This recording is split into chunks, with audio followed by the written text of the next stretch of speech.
కొత్తగా ఏర్పడ్డ జిల్లాల్లో శ్రీ సత్యసాయి జిల్లా ఒకటి. ఉమ్మడి అనంతపురం జిల్లా తెలుగుదేశం పార్టీకి కంచుకోటగా ఉన్న విషయం తెలిసిందే.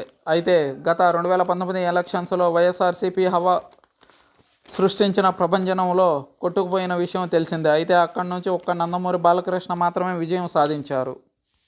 అయితే శ్రీ సత్యసాయి జిల్లా నుంచి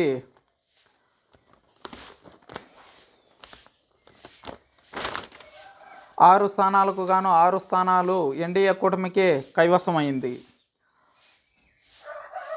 5 స్థానాల్లో తెలుగుదేశం, 1 స్థానం బీజేపీ తీసుకున్న విషయం తెలిసిందే.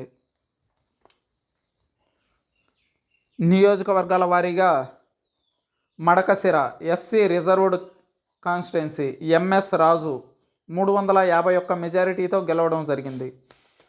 హిందూపురం నందమూరి బాలకృష్ణ మెజారిటీ 32,597.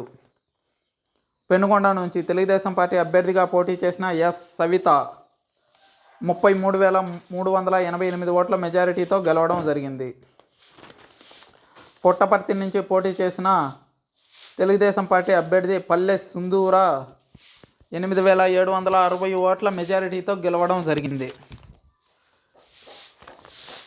ధర్మవరం నుంచి పోటీ చేసిన ధర్మవరం ఈ సీటు ఎన్డీఏ కూటమిలో భాగంగా బీజేపీ అభ్యర్థి అయిన సత్యకుమార్ యాదవ్కి ఇవ్వడం జరిగింది. అయితే సత్యకుమార్ యాదవ్ బీజేపీ తరఫున పోటీ చేసి 3,734 ఓట్ల మెజారిటీతో గెలుపొందడం జరిగింది. కదిరి నుంచి వెంకట ప్రసాద్ తెలుగుదేశం పార్టీ తరఫున పోటీ చేసి 6,265 ఓట్ల మెజారిటీతో గెలవడం జరిగింది.